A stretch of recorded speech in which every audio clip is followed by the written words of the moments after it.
السلام علیکم، آپ دیکھ رہے ہیں ورلڈ انفارمیشن چینل۔ میں ہوں آپ کا میزبان محمد شکیل۔ اسرائیل و فلسطین کے درمیان جاری جنگ شدت اختیار کر چکی ہے۔ اسرائیل نے دھمکی دی ہے کہ وہ زمینی کارروائی کرے گا۔ اسرائیل نے اس سلسلے میں اپنی 3 لاکھ ریزرو فوج کو غزہ کے 4 اطراف جمع کر دیا ہے۔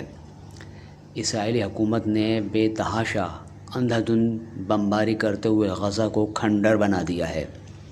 حماس کے ترجمان ابو عبیدہ نے اس موقع پر دھمکی دی ہے کہ اگر اسرائیلی فوج نے آگے بڑھ کر کسی قسم کی کارروائی کرنے کی کوشش کی تو اسرائیلی فوج کو نیست و نابود کر دیا جائے گا۔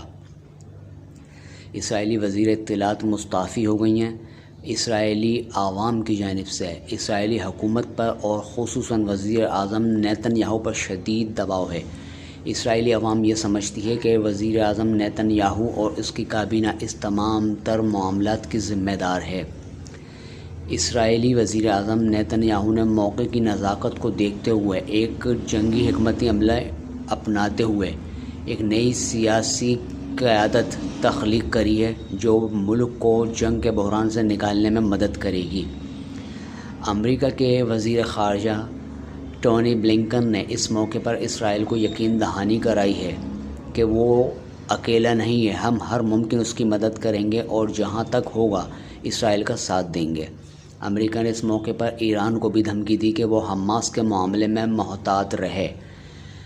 جنگ کے میدان سے خبریں یہ ہیں کہ 7,200 سے زائد افراد زخمی ہو چکے ہیں۔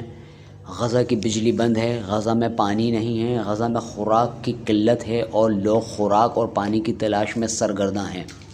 اسرائیل کے بے تحاشا بمباری کی وجہ سے ہزاروں افراد زخمی ہیں، لاکھوں لوگ بے گھر ہو چکے ہیں اور ممکنہ طور پر ابھی جنگ مزید بڑھنے کا اندازہ ہے۔